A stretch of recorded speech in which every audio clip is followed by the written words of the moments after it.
ବନ୍ଧୁ, ଏହି 3 ମାସରେ ଯାହାକି ଜାନୁଆରୀ, ଫେବୃଆରୀ, ମାର୍ଚ୍ଚ, ଏହି 3 ମାସରେ ଆମେ ଆଲୋଚନା କରିଥିଲୁ ସାଧୁ ପାଉଲ ଲିଖିତ ଏଭ୍ରି ପୁସ୍ତକ।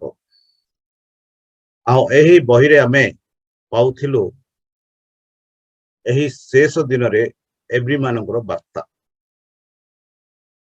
ପ୍ରତ୍ୟେକ ସପ୍ତାହରେ ଯୀଶୁଖ୍ରୀଷ୍ଟଙ୍କ ବିଭିନ୍ନ ଭୂମିକା, ଯୀଶୁଖ୍ରୀଷ୍ଟଙ୍କ କାର୍ଯ୍ୟ, ଯୀଶୁଖ୍ରୀଷ୍ଟଙ୍କ ବିଭିନ୍ନ କାର୍ଯ୍ୟ ଯାହା ମାନଙ୍କ ପାଇଁ କରିଛନ୍ତି। ସେ ଆମର ରାଜା, ସେ ଆମର ଯାଜକ, ସେ ଆମର ଉଦ୍ଧାରକର୍ତ୍ତା, ସେ ଆମର ଏହି ସବୁ ଆମେ ଏହି 3 ମାସ ଆଲୋଚନା କରିଛୁ।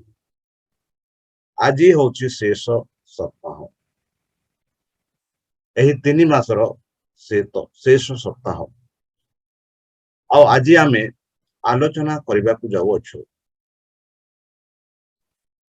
ସେହି ବିଶେଷ କାର୍ଯ୍ୟ ଯାହା, ବିଶେଷ ସମ୍ପର୍କ ଯାହା ଖ୍ରୀଷ୍ଟ ମାନଙ୍କୁ କହିଥିଲେ, ଆଉ ସେଇ ସମ୍ପର୍କ ଯାହା ଖ୍ରୀଷ୍ଟ ନିଜ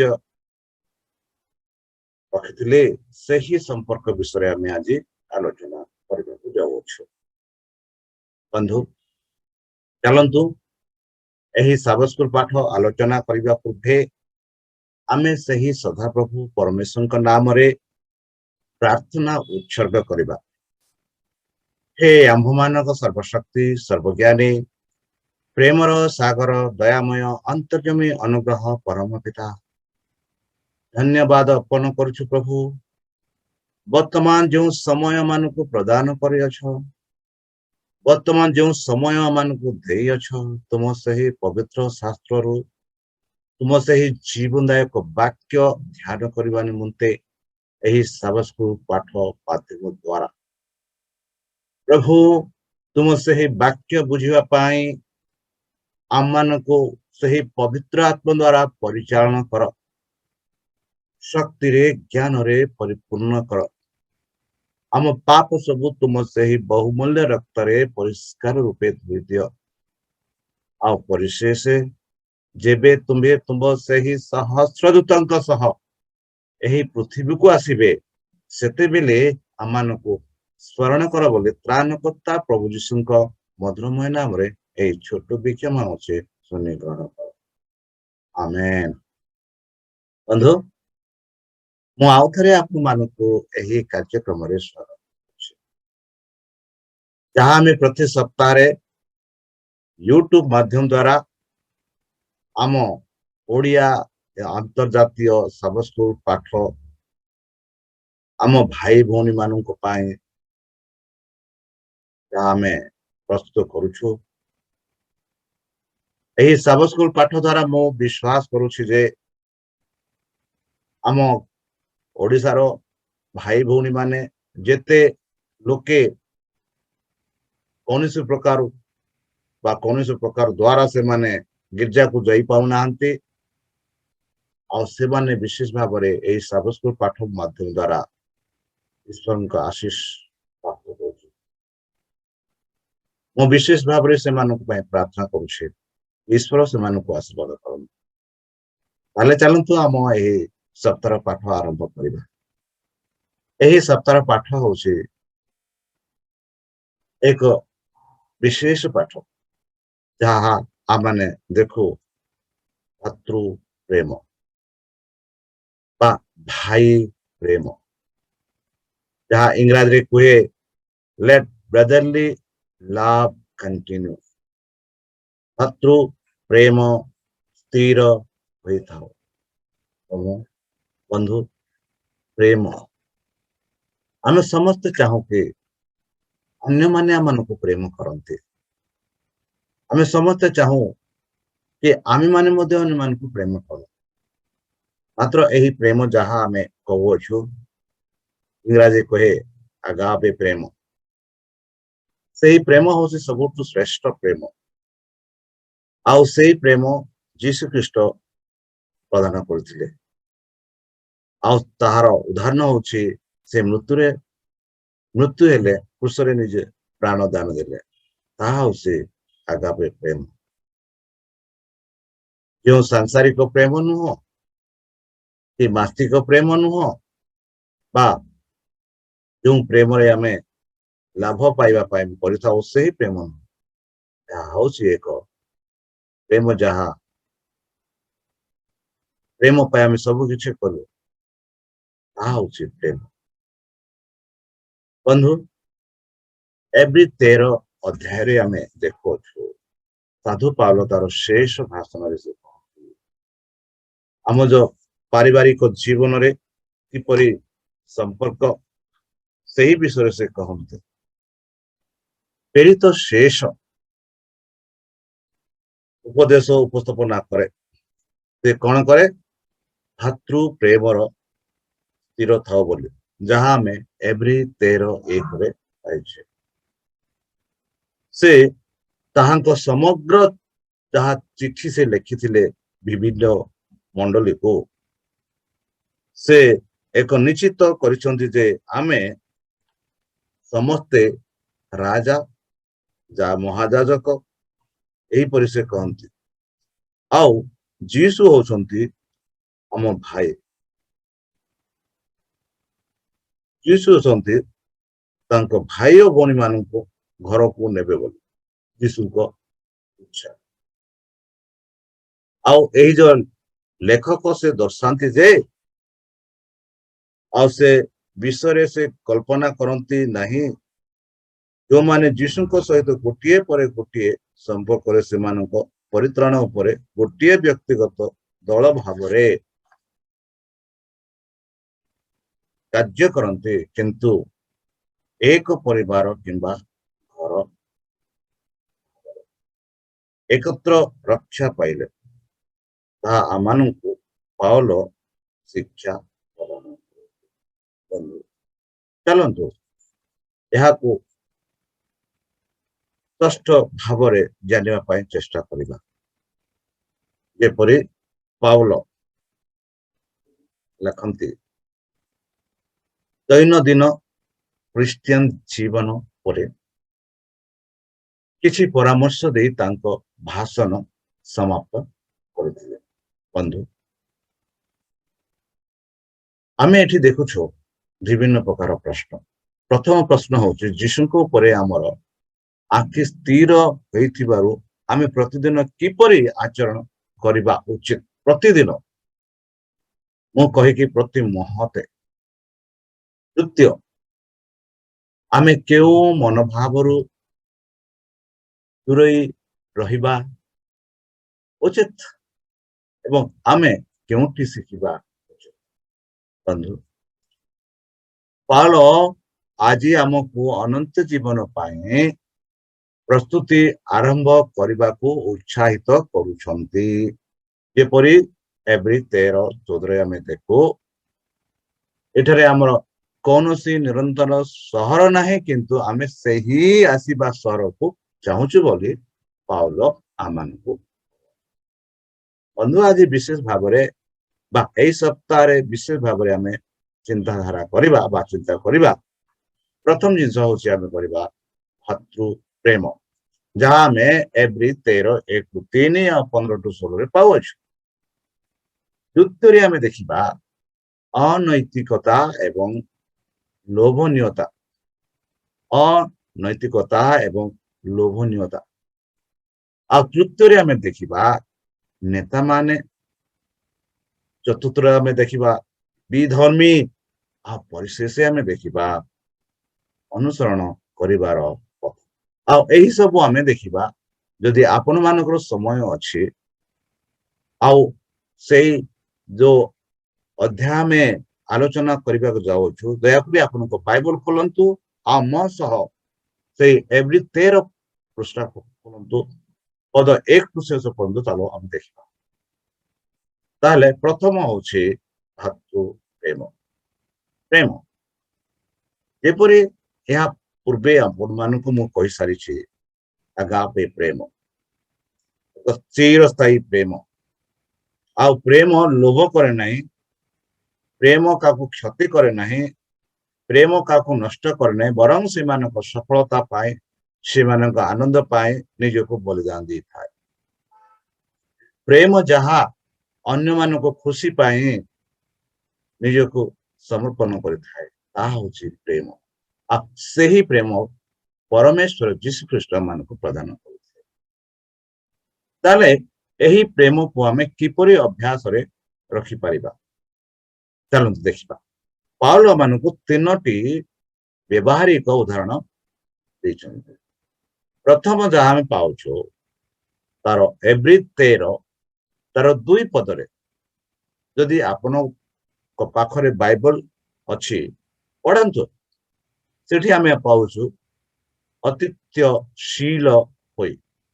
ଅତିଥ୍ୟଶୀଳ ମାନେ ଯାହା ଆମେ ଇଂରାଜୀରେ କହୁଛୁ ଷ୍ଟ୍ରେଞ୍ଜର, ଅପରିଚିତ ଲୋକ, ସେମାନଙ୍କୁ ଶୀଳ ହୋଇ ମାନେ ସେମାନଙ୍କୁ ଏକ ବନ୍ଧୁତ୍ୱ ରୂପେ, ଯେପରି ସେମାନଙ୍କୁ ଆମେ ସେମାନଙ୍କୁ ଅପରିଚିତ ହେଲେ ସେମାନଙ୍କୁ ଆମର ପ୍ରେମ ଦର୍ଶାଇବା। ଯେପରିକି ଆମେ ବାଇବଲରେ ଅନେକ ପ୍ରକାର ଉଦାହରଣ ଦେଖୁଛୁ। ଏକ ଉଦାହରଣ ଆମେ ଦେଖୁ ଅବ୍ରାହମଙ୍କ ଜୀବନରେ। ଯେବେ ସେ ଦେଖିଲେ ସେଇ ସମୟରେ, ସେଇ ଖରା ସମୟରେ ସେ 3 ଜଣ ତାଙ୍କ ତମ୍ବୁ ଦେଇ ଯାତ୍ରା କରୁଥିଲେ। ଅବ୍ରାହମ ସେମାନଙ୍କୁ ଡାକିଲେ ଆଉ ସେମାନଙ୍କୁ ଖାଦ୍ୟପାନ ଦେଲେ। ଆଉ ସେଇ ରୂପେ ଆମେ ଦେଖୁ ଲୋତଙ୍କ କାହାଣୀ। ଲୋତ ମଧ୍ୟ ସେହି 2 ଜଣଙ୍କୁ ଡାକି ସେମାନଙ୍କୁ ସେବା କଲେ। ବନ୍ଧୁ, ଏଥିରେ ଆମେ ଜାଣୁଛୁ ଯେ ଅନ୍ୟମାନଙ୍କ ସହିତ ଆମର ଯାହା ଅଛି ତାହା ବାଣ୍ଟିବା ଅନ୍ତର୍ଭୁକ୍ତ। କେବଳ ଆମେ ଜାଣିଥିବା ଲୋକଙ୍କ ସହିତ ନୁହେଁ ବନ୍ଧୁ, ବେଲେ ବେଲେ ଆମେ କରିଥାଉ ଯେଉଁମାନଙ୍କୁ ଆମେ ପରିଚିତ, ଯେଉଁମାନଙ୍କୁ ଆମେ ଜାଣିଅଛୁ ସେମାନଙ୍କ ସେବା ହିଁ ଆମେ କରୁ, ସେମାନଙ୍କୁ ସାହାଯ୍ୟ ହିଁ ଆମେ କରୁ, ସେମାନଙ୍କୁ ହିଁ ଆମେ ପ୍ରେମ କରିଥାଉ। ମାତ୍ର ଅପରିଚିତ ବ୍ୟକ୍ତିଙ୍କୁ ଆମେ କେବେ ହେଲେ ପ୍ରେମ କରିନଥାଉ। ମାତ୍ର ଆମେ ଏଠି ଦେଖୁଅଛୁ ଭାତୃ ପ୍ରେମ ମାନେ ଯେଉଁମାନଙ୍କୁ ଆମେ ପରିଚିତ ନାହିଁ, ଯେଉଁମାନଙ୍କୁ ଆମେ ଜାଣିନାହୁଁ, ସେମାନଙ୍କୁ ଆମେ ପ୍ରେମ କରିବା, ସେମାନଙ୍କୁ ଆମେ ସାହାଯ୍ୟ କରିବା, ତାହା ହଉଛି ପ୍ରେମ। ଆଉ ସେହି ସବୁ ଆମେ ପାଉଲଙ୍କ ଦ୍ୱାରା ଶିଖୁଅଛୁ। 1 2 ତାର 3 ପଦରେ ଆମେ ଦେଖୁଛୁ, ଏବ୍ରି 13 3 ପଦରେ ଦେଖୁଛୁ କି ଏକାଦୀ ଏବଂ ଅସାଧାରଣକୁ ମନେ ପକାଇବା। ବନ୍ଧୁ, ସେମାନଙ୍କ ସହିତ ନିଜକୁ ଚିହ୍ନଟ କରିବା, ସେମାନଙ୍କ ପାଇଁ ପ୍ରାର୍ଥନା କରିବା ଏବଂ ଶାରୀରିକ ଏବଂ ଭାବ ପ୍ରବଣ ସମର୍ଥନ ପ୍ରଦାନ କରିବା, ଏହା ହଉଛି ପ୍ରେମ। ଆଉ ପରିଶେଷ ଆମେ ଦେଖୁ ଭଲ କରିବା ଏବଂ ପରସ୍ପରକୁ ସାହାଯ୍ୟ କରିବା। ଆମେ 16 ପଦରେ ପାଉଛୁ, ଏବ୍ରି 13 16 ପଦରେ ଆମେ ଦେଖୁଛୁ କି ଭଲ କରିବା ଏବଂ ପରସ୍ପରକୁ ସାହାଯ୍ୟ କରିବା। ଏହା ନୁହେଁ କି ଯେବେ ମୋର ସାହାଯ୍ୟ ଅଛି, ମୋର ସାହାଯ୍ୟ ଦରକାର ଅଛି, ମୁଁ ସାହାଯ୍ୟ ନେବି, ଆଉ ଯେବେ ଅନ୍ୟମାନଙ୍କର ସାହାଯ୍ୟ ଆବଶ୍ୟକ ଥାଏ ସେତେବେଳେ ମୁଁ ସାହାଯ୍ୟ କରେ ନାହିଁ। ତାହା ନୁହେଁ ଭାତୃପ୍ରେମ। ପରମେଶ୍ୱର ଯୀଶୁଖ୍ରୀଷ୍ଟ ନିଜ ଜୀବନ ଆମମାନଙ୍କୁ ପ୍ରଦାନ କଲେ, ସେ ଆମମାନଙ୍କୁ ସେହି ପ୍ରେମ ଆମମାନଙ୍କୁ ପ୍ରଦର୍ଶନ ଦେଖେ କଲେ, ଯେପରି ତାହାଙ୍କ ପ୍ରେମ ଦ୍ୱାରା ଆମେ ଅନ୍ୟମାନଙ୍କୁ ସେହିପରି ବ୍ୟବହାର କରିବୁ, ସେହିପରି ସାହାଯ୍ୟ କରିବୁ, ତାହା ହଉଛି ଈଶ୍ୱରଙ୍କ ଇଚ୍ଛା। ଚାଲନ୍ତୁ ଆମେ ଦେଖିବା ତାର 2ୟ ପଦ, ତାହା ହଉଛି ଅନୈତିକତା ଏବଂ ଲୋଭନୀୟତା। ବନ୍ଧୁ, ଅନୈତିକତା, ଯେଉଁମାନଙ୍କ ଠାରେ ନୈତିକତା ନାହିଁ, ଯାହାକି ମୋରାଲିଟି, ଏବଂ ଲୋଭନୀୟତା, ଯେଉଁମାନେ ଲୋଭୀ। ଯେପରି ପବିତ୍ର ଶାସ୍ତ୍ର ବାଇବଲରେ ଆମେ ପାଉଛୁ ଏବ୍ରି 13 4-5 ପାଉଲ ଏହିପରି ଲେଖନ୍ତି विवाह समस्त मध्य आदरणीय हो और ताहार शस्य सूची थाओ कारण ईश्वर पारतारीଙ୍କ ଓ ବ୍ୟଭିଚାରୀ ମାନଙ୍କ ବିଚାର କରିବେ ଏହିପରି ଚାରି ପଦରେ ଆମେ ପାଉଛୁ ଅର୍ଥାତ୍ ଦ୍ରବ୍ୟ ବହାରେ ଧନ ଲାଭ ଶୂନ୍ୟ ହୁଅ ତୁମମାନଙ୍କର ଯାହା କିଛି ଅଛି ସେଥିରେ ସନ୍ତୁଷ୍ଟ ହୁଅ କାରଣ ସେ ନିଜେ କହିଅଛନ୍ତି ଆମ୍ଭେ ତୁମକୁ କେବେ ହେଁ ଛାଡ଼ିବୁ ନାହିଁ ବା ଛାଡ଼ିବା ନାହିଁ ଆମ୍ଭେ ତୁମକୁ କେବେ ହେଁ ପରିତ୍ୟାଗ କରିବା ନାହିଁ ଏହିପରି ପରମେଶ୍ୱର ଆମମାନଙ୍କୁ ପ୍ରତିଶ୍ରୁତି ଦଉଛନ୍ତି ଆଉ ସେ କହନ୍ତି କି ଆମେ ଯାହା ଆମ ପାଖରେ ଯାହା ଯାହା ଅଛି ସେଥିରେ ଆମେ ସନ୍ତୁଷ୍ଟ ହେବା ଉଚିତ ହଁ ବନ୍ଧୁ ଅନୈତିକତାରେ ଲୋକେ ଧନ ଆଦାୟ କରିଥାନ୍ତି ଲୋଭନୀୟତାରେ ଧନ ଏଠି ଆମକୁ ପରମେଶ୍ୱର କହନ୍ତି କି ତମେ ଧନ ଲୋଭର ହୁଅ ନାହିଁ ସେ କହନ୍ତି ଯାହା ଯାହା ତୁମଠାରେ ଅଛି ସେଥିରେ ତମେ ସନ୍ତୁଷ୍ଟ ହୁଅ କାରଣ ସେ ଆମମାନଙ୍କ ସହ ଅଛନ୍ତି ସେ କେବେ ହେଲେ ଆମମାନଙ୍କୁ ଛାଡ଼ିବେ ନାହିଁ ବା ଆମମାନଙ୍କୁ ପରିତ୍ୟାଗ କରିବେ ନାହିଁ ବୋଲି ସେ ଆମମାନଙ୍କୁ ପ୍ରତିଶ୍ରୁତି ଦେଉଛନ୍ତି ଆଉ ଯେତେ ଲୋକ ଅନୈତିକତା ଏବଂ ଲୋଭନୀୟ ସେମାନଙ୍କୁ କଣ କହୁଛନ୍ତି ଆମେ ଏଠି ଦୁଇଟି ଗମ୍ଭୀର ସମସ୍ୟା ପାଉଛୁ ଯାହାକି ଭାତୃ ପ୍ରେମ ପ୍ରତି विपद सृष्टि करे एक अनैतिकता नैतिकता नुह अनैतिकता दुई लोभनीय बंधु ये जो दुई जिनस होची एक प्रतिमाटी अनैतिकता एवं लोभनीय होची एक प्रतिमाटी एहीपरि आमे पावछु कलसी 3:5 द्वितीय आमे देखोछु वैवाहिक यौन संपर्क पारस्परिक विश्वास को भांगी पारी पारी पारिवारिक संपर्क को नष्ट करिथाए आरंतु वैवाहिक यौन संपर्क पारस्परिक विश्वास भांगी पारिवारिक संपर्क को नष्ट करिथाए एक आम समाज संपर्क को मध्य नष्ट करिथाए जहाँकि बाइबल यहाँ निंदित करे किंतु बंधु आमान को मन रखा पड़ो जे भौतिक एवं व्यभिचारी कारी मानू ईश्वर विचार करती बोले आम देखुअछु शेष आम देखो लोभनीयता मध्य पारस्परिक विश्वास को भांगी थाए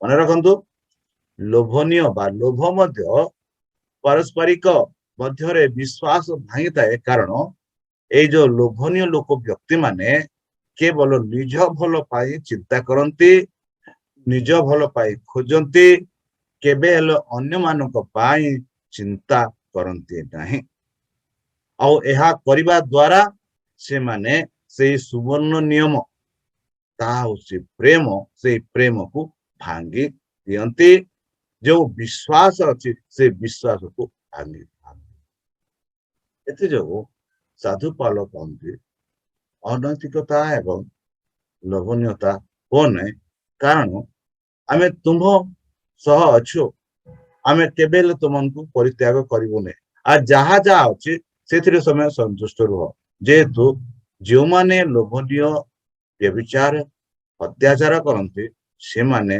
निश्चित रूपे विचार रे ना जानती बोली आमे बंधु नेता माने आमे एही पृथ्वी रे अनेक प्रकार नेता दे धार्मिक नेता राजनेता विभिन्न नेता देखु एही नेता मानू क्यों नेता मानू आमे अनुसरण करिबा तार कथा मानिबा जेपरि एवरी 13:7 रे आमे देखो पावल लेखन्ति जो माने तुमानंको ईश्वरंक वाक्य कहिथिले ବା ଯେଉଁମାନେ ତୁମମାନଙ୍କୁ ପାଖକୁ ଈଶ୍ୱରଙ୍କ ବାକ୍ୟ ଆଣିଥିଲେ ତୁମମାନଙ୍କ ଏପରି ନେତାମାନଙ୍କୁ ସ୍ମରଣ କର, ମନେ କର। ଆଉ ସେମାନଙ୍କ ଜୀବନ ଯାତ୍ରାରେ ଶେଷ ଗତି ପ୍ରତି ଦୃଷ୍ଟି ରଖି ସେମାନଙ୍କ ବିଶ୍ୱାସର ଅନୁକାରୀ ହୁଅ। ଯେପରି ସେମାନେ ବିଶ୍ୱାସରେ ଈଶ୍ୱରଙ୍କ କାର୍ଯ୍ୟ କରୁଥିଲେ ସେହି ବିଶ୍ୱାସର ଅନୁକାରୀ ହୁଅ ବୋଲି ପାଉଲ। ବନ୍ଧୁ, ପାଉଲ ଆମକୁ ସେହି ନେତାମାନଙ୍କୁ ଅନୁକରଣ କରିବାକୁ ଉତ୍ସାହିତ କରୁଛନ୍ତି, ଯାହା ଆମ ସହିତ ଈଶ୍ୱରଙ୍କ ବାକ୍ୟ ଅଂଶୀଦାର କରେ। କେବଳ ତାହା ନୁହେଁ ବନ୍ଧୁ, ସେମାନଙ୍କୁ ଅନୁକରଣ କରିବା ପାଇଁ ନୁହେଁ ବରଂ ସେମାନଙ୍କୁ ମାନିବା ପାଇଁ ମଧ୍ୟ ସେ କହନ୍ତି। ଯାହା ଯାହା ସେମାନେ ପ୍ରଭୁଙ୍କ ବାକ୍ୟ ଦ୍ୱାରା ଆମମାନଙ୍କୁ ଶିକ୍ଷା ପ୍ରଦାନ କରୁଛନ୍ତି ସେହି ଶିକ୍ଷା ମାନଙ୍କୁ ମାନିବା ପାଇଁ ସେ କହନ୍ତି, ଯେହେତୁ ସେମାନେ ପରମେଶ୍ୱରଙ୍କ ମେଷ ପାଲକ। ସେମାନେ ପରମେଶ୍ୱରଙ୍କ ମେଷ ପାଲକର ସହାୟକ। ଏହିପରି 20 ପଦରେ ଆମେ ଦେଖୁଅଛୁ ସେମାନେ ପ୍ରତ୍ୟେକ ସଦସ୍ୟଙ୍କ ସୁସ୍ଥତା ପାଇଁ ଏବଂ ଯତ୍ନ ପାଇଁ ସେମାନେ ଈଶ୍ୱରଙ୍କୁ ଅନୁସରଣ କରନ୍ତି। ବନ୍ଧୁ, 17 ପଦ ଯଦି ଆମେ ଦେଖିବା, 13-17 ପଦ ଦେଖିବା, ମଣ୍ଡଳୀର ଅନୁକରଣ ଏବଂ ଆଜ୍ଞାମାଳ ସହିତ ମିଶ୍ରଣରେ ନେତାଙ୍କ ଯତ୍ନ ଏବଂ ବିଶ୍ୱାସର ଆନନ୍ଦ ଉତ୍ପନ୍ନ ହୁଏ ବୋଲି ଆମେ ଦେଖୁଅଛୁ। ବନ୍ଧୁ, ଏହି ଆନନ୍ଦ ଉଭୟ ସେଇ ମଣ୍ଡଳୀର ସଦସ୍ୟ ଏବଂ ପାଷ୍ଟରଙ୍କ ଆନନ୍ଦକୁ ପ୍ରତିଫଳ କରିଥାଏ, ଯେହେତୁ ସେମାନେ ମଣ୍ଡଳୀ ଦ୍ୱାରା ଗ୍ରହଣ କରାଯାଇଛନ୍ତି। ସେମାନେ ମଣ୍ଡଳୀ ଦ୍ୱାରା ପ୍ରଭୁଙ୍କ ପାଷ୍ଟର ହିସାବରେ ଗ୍ରହଣ କରାଯାଇଛନ୍ତି ଏବଂ ଈଶ୍ୱରଙ୍କ ସମ୍ମୁଖରେ ସେମାନଙ୍କର ସମାଗତ ଆଣିବାର ଆନନ୍ଦ। ବନ୍ଧୁ, ସେହିପରି ନେତାମାନଙ୍କୁ ଆମେ ଅନୁକରଣ କରିବାକୁ। ବନ୍ଧୁ, ବିଧର୍ମୀ ଏଭ୍ରି 13:9 ଆମେ ଦେଖୁଅଛୁ ପାଉଲ କହନ୍ତି ବିବିଧ ଓ ବିପରୀତ ପ୍ରକାର ଶିକ୍ଷାରେ ବିଚଳିତ ନ ହୁଅ, କାରଣ ଖାଦ୍ୟ ପଦାର୍ଥ ଦ୍ୱାରା ନୁହେଁ ମାତ୍ର ଅନୁଗ୍ରହ ଦ୍ୱାରା ହୃଦୟ ସ୍ଥିରକୃତ ହେବା ଭଲ। ଯେଉଁମାନେ ଖାଦ୍ୟ ଦ୍ରବ୍ୟ ପ୍ରଥା ପାଳନ କରି ସେମାନଙ୍କ କିଛି ଲାଭ ହେଲା ନାହିଁ ବୋଲି ପାଉଲ। ଆମେ ଅନୁଗ୍ରହ ଦ୍ୱାରା ହୃଦୟକୁ ସ୍ଥିରକୃତ କରିବା ଆବଶ୍ୟକ, ଯେହେତୁ ଅନୁଗ୍ରହ ଦ୍ୱାରା ହୃଦୟକୁ ପ୍ରତିଷ୍ଠା କରିବା ଖାଦ୍ୟ ଦ୍ୱାରା ନୁହେଁ। ବନ୍ଧୁ, ଖାଦ୍ୟ ମଣିଷକୁ ଶକ୍ତି ପ୍ରଦାନ କରିଥାଏ, ଅନୁଗ୍ରହ ଦ୍ୱାରା ଆମେ ପରିତ୍ରାଣ ଲାଭ କରିଥାଉ। ଖାଦ୍ୟ ଗୁଡ଼ିକ କିପରି ଅନୁଗ୍ରହ ସହିତ ଜଡ଼ିତ ହୋଇପାରେ ବନ୍ଧୁ? କେବେ ହେଲେ ଆପଣମାନେ ଏହି ବିଷୟରେ ଚିନ୍ତା କରିଛନ୍ତି କି? ଯେପରିକି ଇବ୍ରୁମାନଙ୍କ ପର୍ବ ସମୟରେ ବା ଏକ ବିଶେଷ ଉପାୟରେ ସେମାନେ ଏକ ଖାଇବା ପାଇଁ ପିଇବା ପାଇଁ ଏକ ରୀତିନୀତି ମାଧ୍ୟମରେ ଈଶ୍ୱରଙ୍କ ରାଜ୍ୟ ଖୋଜିବାକୁ ସେମାନେ ଚେଷ୍ଟା କରନ୍ତି। ଏଇଭଳି ଆମେ ମାତ୍ର 7:3 ମାତ୍ର ଏଠି ଆମେ ଦେଖୁଛୁ ଯାହାକି ପାଉଲ ଦେବୀ ଏବଂ ତମ୍ବୁ ବିଷୟରେ ଉଲ୍ଲେଖ କରିଥିଲେ। ଏଠି ଆମେ ଦେଖୁଛୁ, ଏଥିରୁ ଆମମାନଙ୍କୁ ଜଣା ପଡୁଛି ଯେ ସେମାନେ ତଥାପି ସେହି ରୀତିନୀତି ଦ୍ୱାରା ମୁକ୍ତିରେ ବିଶ୍ୱାସ କରନ୍ତି। ବଞ୍ଚିବାର ଏକମାତ୍ର ଉପାୟ ହେଉଛି ଯୀଶୁଙ୍କ ବଳିଦାନ ମାଧ୍ୟମରେ, ଈଶ୍ୱରଙ୍କ ଅନୁଗ୍ରହ ଦ୍ୱାରା, ଖାଦ୍ୟ ଦ୍ୱାରା ନୁହେଁ କି ଖାଦ୍ୟ ପଦାର୍ଥ ଦ୍ୱାରା କି ବିପରୀତ ପ୍ରକାର ଶିକ୍ଷା ଦ୍ୱାରା ନୁହଁ କି ଏସବୁ ଦ୍ୱାରା ନୁହଁ। ଏକମାତ୍ର ଉପାୟ ହେଉଛି ବଳିଦାନ ଦ୍ୱାରା ଆମେ ଈଶ୍ୱରଙ୍କ ଅନୁଗ୍ରହରେ ଯୋଡ଼ିବାକୁ ଚେଷ୍ଟା କରୁଥିବା ଯେକୌଣସି ଜିନିଷ କେବଳ ଖାଦ୍ୟ ଯାହା ଲାଭ କରେ ନାହିଁ ଏବଂ ସୁସମାଚାର ବିପରୀତ। ସେହି ପ୍ରେମ, ସେହି ବିଧର୍ମୀ ଆମେ ନ ବିଶ୍ୱାସ କରି ଖ୍ରୀଷ୍ଟଙ୍କ ବଳିଦାନରେ ବିଶ୍ୱାସ କରୁ, ଯେପରିକି ଆମେ ସେହି ବଳିଦାନ ଦ୍ୱାରା ଆମେ ପରିତ୍ରାଣ ଲାଭ କରିପାରିବା।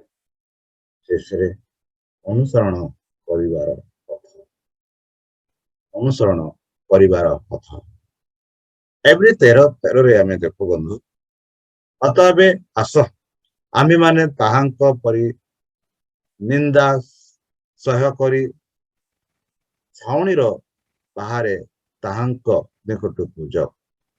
ବନ୍ଧୁ, ଯଦି ଆମେ ଲେବୀୟ ପୁସ୍ତକ ଦେଖିବା, ବିବରଣ ପୁସ୍ତକ ଦେଖିବା, ଯଦି ଆମେ ଦେଖିବା ଗଣନା ପୁସ୍ତକରେ ଆମେ ଦେଖୁ କିଛି ଜିନିଷ ଶିବର ବାହାରେ ରଖାଯାଉଥିଲା। ଉଦାହରଣ ପାଇଁ ଯଦି ଆମେ ଦେଖିବା ବଳିଦାନର ବଳକା ଜିନିଷ ଗୁଡା ବୈଶିଷ୍କ ବସ୍ତୁ ବୋଲି ଦ୍ୱିତୀୟ ବିବରଣ 23:13 ଆମେ ଦେଖୁ। ଆଉ ତାହା ନୁହେଁ, ପୁଷ୍ଟ ଏବଂ ଅବିସ୍ମରଣୀୟ ଜିନିଷ ଗୁଡାକ ସେଇ ତମ୍ବୁ ବାହାରେ ରଖାଯାଉଥିଲା।